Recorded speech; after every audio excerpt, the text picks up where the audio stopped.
नमस्कार सभी किसान भाइयों को राम राम। स्वागत है शब्द सांची विंध्य की इस खास कार्यक्रम कृषि सांची में। मेरा नाम अभय है। आज हम आए हुए हैं मैहर जिले के तुर्की गोसाई गांव में और यहाँ हम मिल रहे हैं श्रीकांत द्विवेदी जी से, जो कि आलू की खेती करते हैं। और आलू की खेती ये छोटी मोटी नहीं, 40 एकड़ में आलू की खेती करते हैं।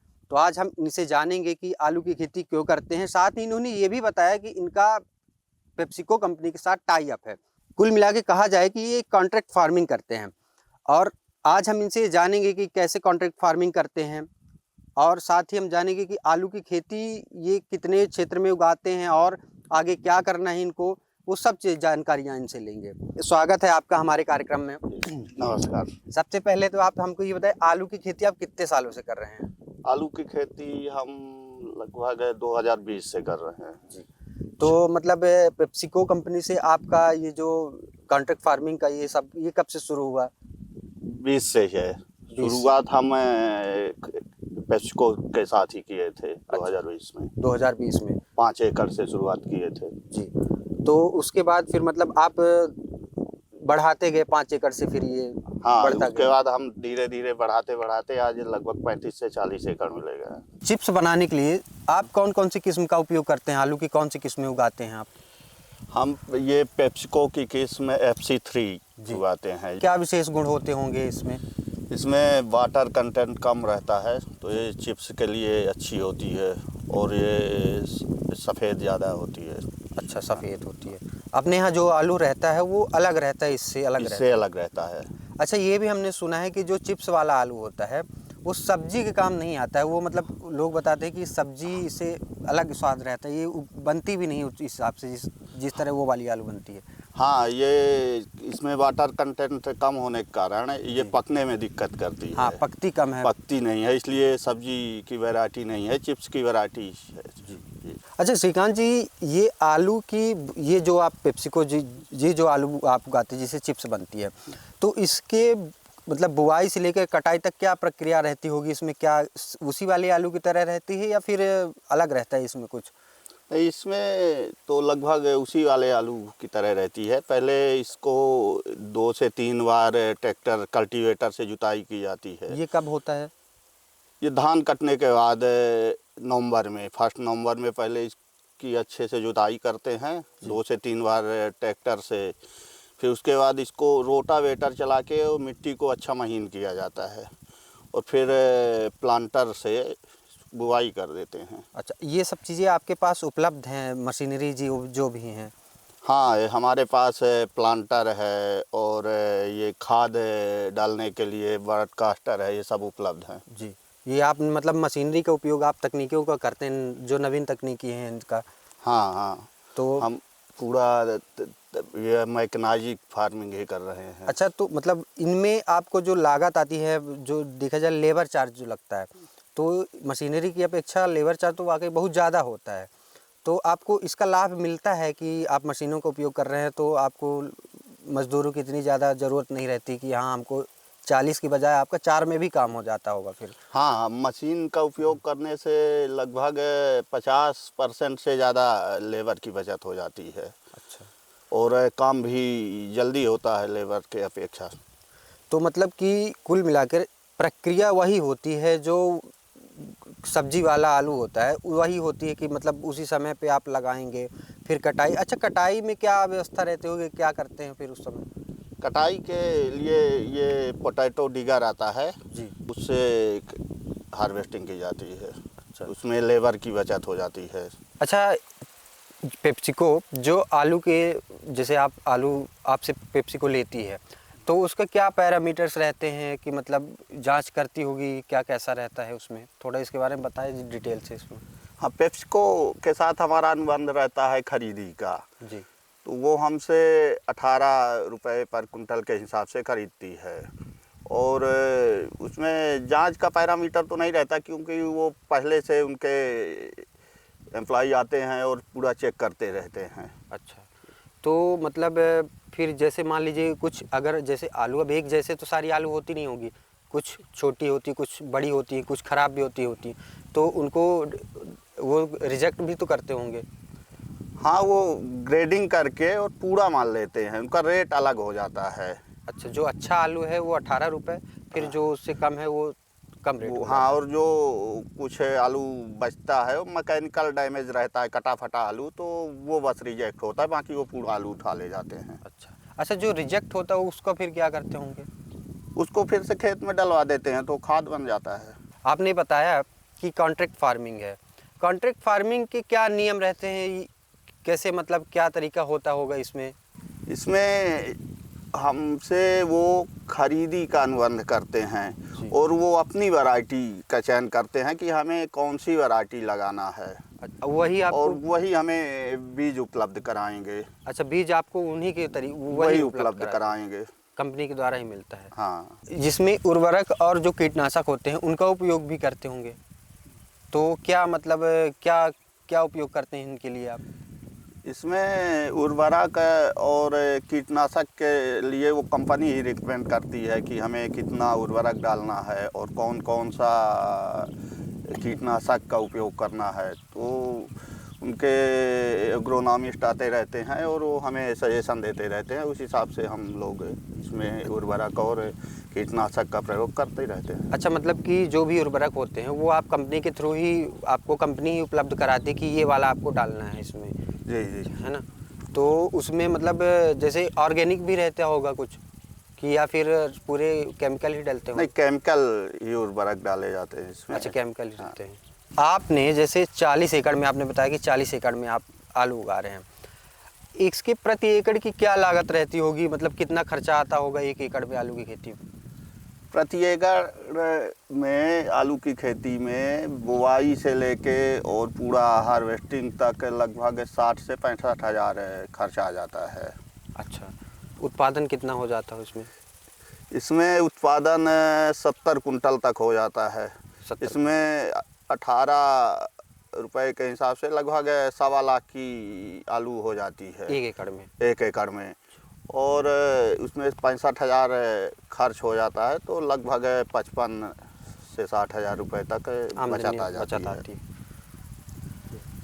अच्छा, आपको गेहूं और ये जो अपने यहाँ पारंपरिक फसल है, गेहूं है और उड़द है, धान है, जो भी हैं, तो इनके अपेक्षा आपको इसमें लाभ मिला, ज़्यादा लाभ मिल रहा है, तभी तो आपने इसकी शुरुआत की। तो जैसे आप लोग आपके पास आते होंगे इस जानकारी के लिए कि हाँ आपने कैसे शुरू किया, क्या कैसा, लोग मिलते रहते होंगे? हाँ, इसमें उत्पादन गेहूं और धान की अपेक्षा, यानी गेहूं और परंपरागत जो फसलें हैं उसकी अपेक्षा प्रॉफिट ज़्यादा है, और कम समय में ये अच्छा उत्पादन देती है। और हमारे पास किसान भी आते रहते हैं, और धीरे धीरे हम कुछ किसानों को जोड़ के और लगभग 30 से 40 एकड़ और हम करवाए हैं यहाँ खेती। अच्छा, आप पर एकड़ में पानी की ज़रूरत कितनी पड़ती है इसमें आलू में? आलू में पर एकड़ पानी की ज़रूरत ज़्यादा होती है। अच्छा। हम जब इसकी शुरुआत करे थे 2020 में, 5 एकड़ से किए थे, क्योंकि यहाँ पानी कम था और ये था कि हमें आलू की खेती बढ़ाना है। बढ़ाने के लिए पानी की कमी थी, तो पानी की कमी की पूर्ति के लिए हम मिनी स्प्रिंकलर लगवाए हैं। तो लगभग हम 20-25 एकड़ में मिनी स्प्रिंकलर से खेती कर रहे हैं, तो हमारी पानी की कमी पूरी हो जा रही है। मिनी स्प्रिंकलर से लगभग 70% पानी की बचत हो रही है, और वो पानी की बचत जो हो रही उससे हम अगली फसल मूंग गर्मी में ले लेते हैं। और मिनी स्प्रिंकलर से सिंचाई करने से लगभग 30 से 35% हमारा उत्पादन बढ़ रहा है। अच्छा अच्छा, मिनी स्प्रिंकलर, ये जो आपने ये मिनी स्प्रिंकलर जो लगवाया है, तो ये किसी योजना के तहत लगवाया है कि आपने अपने खर्चे से लगवाया है? हम ये मिनी स्प्रिंकलर कृषि विभाग की योजना से 50% सब्सिडी में लगवाए हैं। अच्छा, 50% सब्सिडी, जिसमें हमें 50% की सब्सिडी मिली है। अच्छा, तो मतलब ये आपको जैसे वो पाइप आती हैं, ये लपेटा है, डंडा है, इनकी अपेक्षा आपको इसमें ज़्यादा फायदेमंद है ये आपके लिए कि उनसे ज़्यादा मतलब थोड़ा दिक्कत होती है उसमें?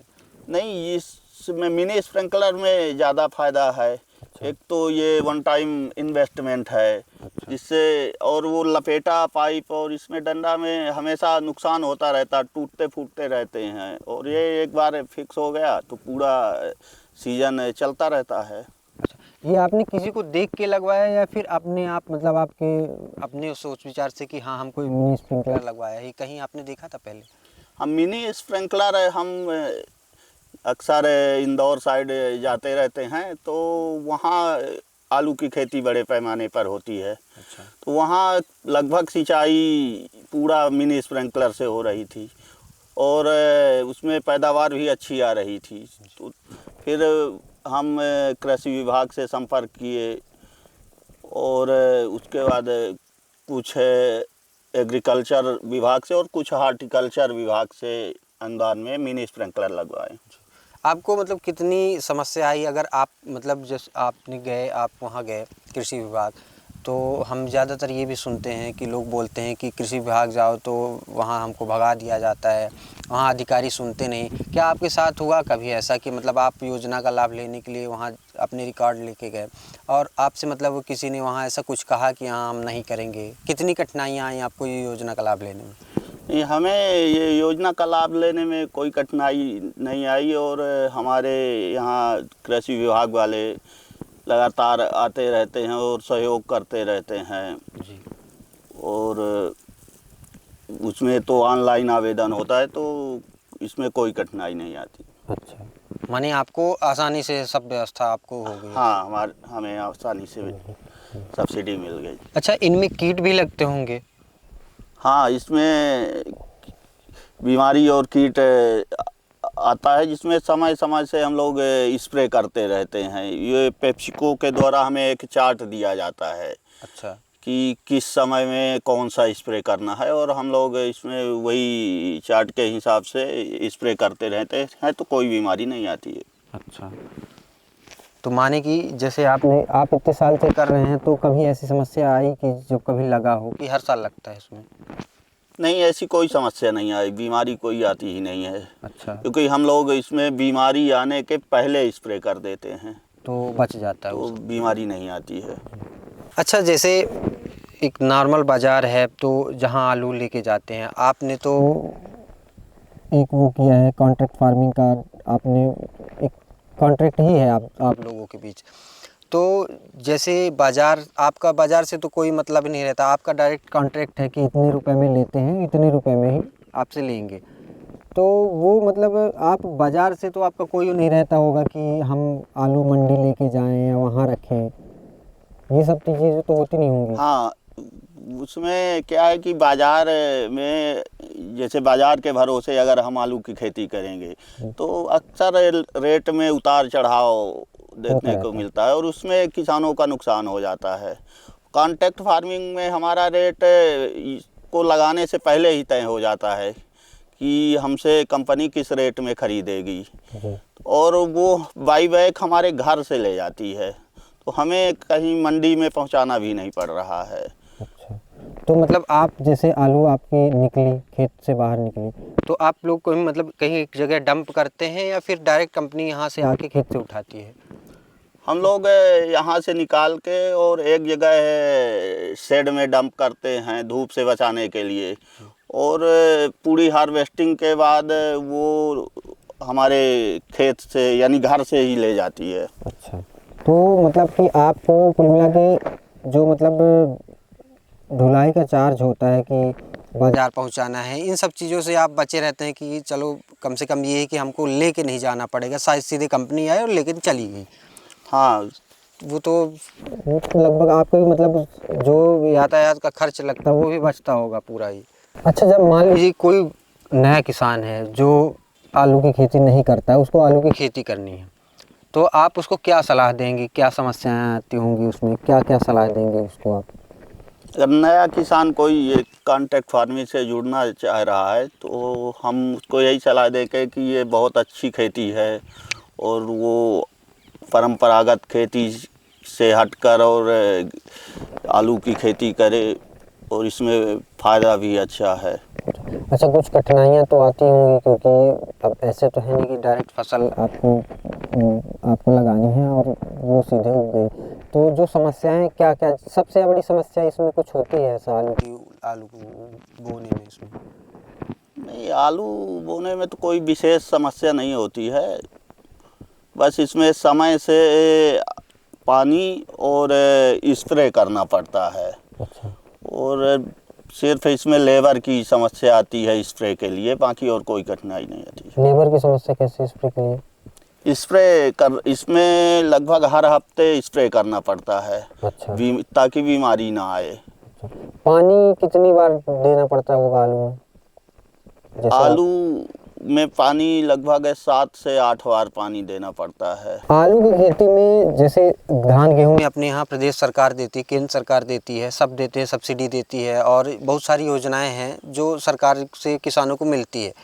तो आलू के लिए आपको कोई योजना मिली जो मतलब कि आलू से की खेती से जुड़ी हो, सरकारी योजना, कि कॉन्ट्रैक्ट फार्मिंग में कोई ऐसी योजना नहीं रहती? नहीं, आलू की खेती के लिए अभी हमें कोई योजना नहीं मिली है। अच्छा। और सरकार की आलू की खेती के लिए क्या योजना है अभी जानकारी भी नहीं है। अच्छा। तो मतलब कि आपको टोटल कॉन्ट्रैक्ट फार्मिंग के तहत आपको पेप्सी को ही आपको सब उपलब्ध कराती है, उसी मतलब उसी के आधार पर सब काम होता होगा? हाँ, हम वही चलता है, पेप्सिको के हिसाब से ही काम कर रहे हैं। अच्छा, आलू के अलावा भी और किसी चीज़ की खेती करते हैं आप? आलू के अलावा एडवांटा कंपनी से मटर की कॉन्ट्रैक्ट फार्मिंग कर रहे हैं। मटर की एडवांटा कंपनी से कर रहे हैं। और गर्मियों में हम मूंग की खेती कर रहे हैं, जो कि बीज विकास निगम को सप्लाई कर रहे हैं। अच्छा, उसमें भी आपको मतलब उसमें बीज तैयार करते हैं फिर आप? हाँ, बीज तैयार कर रहे हैं। अच्छा। तो ये आपने तो 40 एकड़ में आलू लगवाया है, फिर मूंग और वो मटर कितने एकड़ में आपने लगवाया इसमें? 25 एकड़ में मटर लगा है हमारा। अच्छा। और फिर लगभग 35-40 एकड़ में मूंग की खेती गर्मियों में करेगी। गर्मी की मूंग बात है। हाँ। अच्छा, आलू की खेती तो आपने जैसे अभी बताया कि आप नई नई तकनीकों का उपयोग करते हैं, तो क्या क्या काम रहता होगा जो मशीनरी आपने रखी है अपने पास आलू के लिए, क्या क्या काम रहता है, वो क्या काम करती होंगी? इसमें मशीनरी जैसे खेत तैयार करने के बाद रोटावेटर का उपयोग करते हैं। फिर उसके बाद इसमें खाद डालने के लिए ब्रॉडकास्टर मशीन का उपयोग किया जाता है। उसके बाद इसमें प्लांटिंग करने के लिए पोटैटो प्लांटर का उपयोग करते हैं। फिर इस आलू की फसल में केमिकल स्प्रे करने के लिए ट्रैक्टर माउंटेन पावर स्प्रेयर का उपयोग किया जाता है। सिंचाई के लिए ये मिनी स्प्रिंकलर का उपयोग कर ही रहे हैं। और हार्वेस्टिंग के लिए पोटैटो डिगर का उपयोग किया जाता है। ये सब आपके पास उपलब्ध है? हाँ, ये सब हमारे पास उपलब्ध है। तो जैसे आपने बताया कि ये सब आपके पास उपलब्ध है, इनको भी आपको खरीदने के लिए सब्सिडी मिली थी तब, कि आपने डायरेक्ट अपने खर्चे से खरीदा था? नहीं, इनको तो हम सब अपने खर्चे से खरीदे हैं। अच्छा। भविष्य में आपकी क्या योजनाएं हैं? जैसे आपने तो 40 एकड़ की खेती मायने रखती है कि 40 एकड़ में आलू उगाना छोटी चीज़ नहीं होती। आगे की क्या भविष्य में आपकी क्या योजना है कि आप इसको और बड़ा करेंगे, कि या फिर आलू के अलावा कुछ और अलग खेती करेंगे? जैसे आपने बताया कि 40 एकड़ में सबसे बड़ी खेती तो आपके पास आलू की है, या फिर कुछ और ट्राई करेंगे क्या इसका? नहीं, हमारी योजना आलू की खेती को और बढ़ाना है। अच्छा। और आलू की खेती के साथ साथ अब इसमें वैल्यू एडिशन करने का प्लान है। खुद अपना चिप्स प्लांट लगा के और चिप्स बेचना। खुद का चिप्स आप बनाए, मतलब खुद की कुल मिला के एक अपनी कंपनी खुद की तैयार करनी है आपको? हाँ, आने वाले समय में हम अपनी खुद की कंपनी बनाएंगे। बिल्कुल, ये तो बहुत अच्छी बात है। तो देखा जाए तो ये बहुत बड़ी प्रेरणा वाली बात है कि आप उसको आगे बढ़ाना है आपको, कि मतलब आपको सिर्फ खेत तक सीमित रहना है, सीधे बाजार पहुंचना है। हाँ, हम इसमें और किसानों को धीरे धीरे जोड़ रहे हैं। और लगभग हमारे अलावा भी 40 एकड़ हम इसमें बढ़ा चुके हैं जी।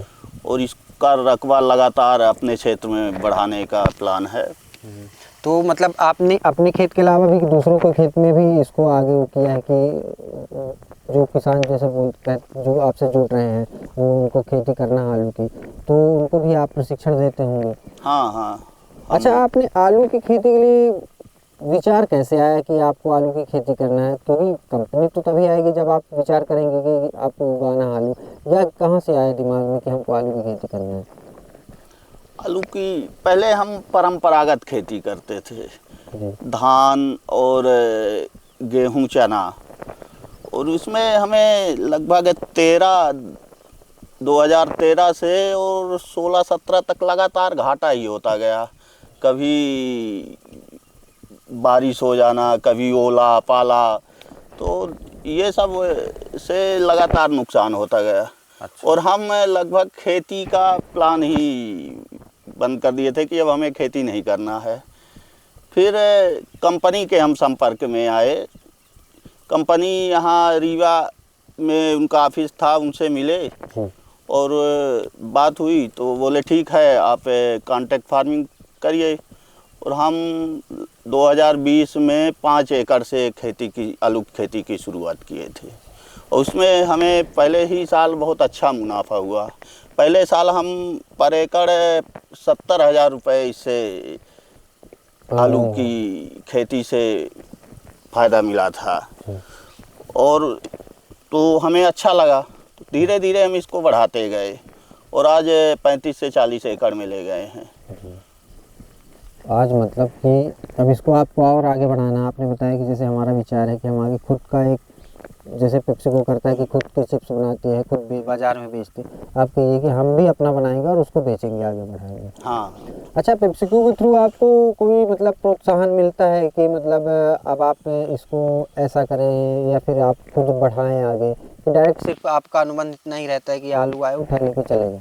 हाँ, पेप्सिको का हमारा यही अनुबंध रहता है कि हम उगाएंगे और वो ले जाएंगे। वो मतलब आपको ये नहीं बताते कि आप भी इस तरह की कंपनियां शुरू कर सकते हैं, आपको खुद का अपना व्यापार कर सकते हैं? नहीं नहीं, वो तो खुद ही व्यापार कर रहे हैं। अच्छा, जैसे हम देख रहे हैं कि आपने इतने बड़े क्षेत्र में आपने आलू उगाया है, हर जगह दूर दूर तक आपको पूरा मतलब आलू ही आलू दिख रहा है, तो ये चीज़, और सबसे अलग बात ये ताजुब लग रहा है देख के कि कहीं भी आपने फेंसिंग नहीं करवाई है कि किसी तरह के तार बाड़ी आपने कराई हो। यहाँ आपके यहाँ जानवरों की समस्या नहीं होती? मवेशी परेशान नहीं करते हैं? नहीं, जानवर की समस्या तो थोड़ा बहुत है। तो उसमें क्या करते हैं? और उसमें जो आवारा मवेशी रहते हैं उनको हम लोग सब गांव वाले इकट्ठा होके एक एक बांध लेते हैं अपने यहाँ, उनको खाना पानी देते रहते हैं। अच्छा, कि मतलब कि जो बाहर से मवेशी दूसरे गांव से आए हों तो खुद बांध लें, कम से कम खिलाते रहेंगे उनको। हाँ हाँ, ये बढ़िया तो तरीका वो है। नुकसान भी नहीं करते हैं। मान लीजिए अगर कोई युवा किसान आपसे इसके बारे में प्रशिक्षण लेना चाहे कि कैसे वो कॉन्ट्रैक्ट फार्मिंग की शुरुआत करे, आलू के अलावा भी बहुत सारी चीज़ें ऐसे होती हैं जो खेती की जो मतलब कॉन्ट्रैक्ट फार्मिंग के थ्रू होती हैं, क्या प्रशिक्षण देंगे आप उसको, क्या जानकारी देंगे उसको आप? अगर कोई किसान हमसे आलू की खेती के बारे में समझना चाहता है तो हम उसको कॉन्ट्रैक्ट फार्मिंग के बारे में कि वो कहाँ से बीज ले सकता है जी। और इसमें क्या कैसे खेती करना है, उसका हम पूरा उसको जानकारी देंगे। अच्छा अच्छा, पेप्सिको के थ्रू जब आप जुड़े होंगे तो पेप्सिको से आपका मतलब टाइप कैसे हुआ था कि आप गए थे या फिर कंपनी आपके पास आई थी? कुछ जानकारी है आपको, उसकी याद है कुछ आपको इसके बारे में? नहीं, हम कंपनी की वेबसाइट से नंबर निकाल के और उससे संपर्क किए थे, तो कंपनी वाले हमें यहाँ का नंबर दिए जो रीवा में देखते हैं, तो उनसे हम संपर्क किए और वो आए और हमारा प्लाट देखे कहाँ लगना है, और फिर हम उनसे टाई अप किए। अच्छा, तो कंपनियां ऐसे किसानों को ढूंढती होगी जो जिनके पास अच्छा खासा रकबा हो, अच्छी बहुत सारी ज़मीन हो, जो 1-2 एकड़ में, तो जाहिर सी बात है कंपनी 1-2 एकड़ में तो ना देती होगी, कम से कम इसके लिए 20 एकड़ 50 एकड़ का खेत होना चाहिए। हाँ, वो कंपनी जब नए जगह पर खेती करवाती है तो उसके लिए उसको लगभग 5 एकड़ से ऊपर रकबा चाहिए। अच्छा। 5 से 10 एकड़ तक।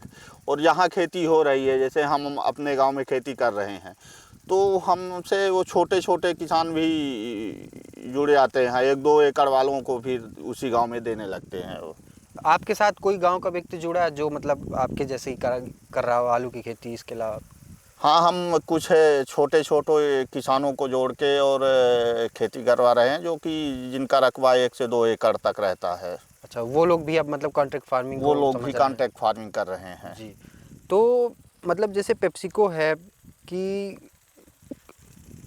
ये आप जैसे गए, आपके मतलब लगभग कहा जाए तो आपके गांव में अब धीरे धीरे लोग जुड़ रहे हैं इसके लिए। हाँ, अब आलू का हमारे गांव में रकबा धीरे धीरे बढ़ता ही जा रहा है। अब हम 5 से 35-40 एकड़ में ले गए, और हमारे यहाँ लगभग इस समय 50 से 60 एकड़ में खेती आलू की हो रही है।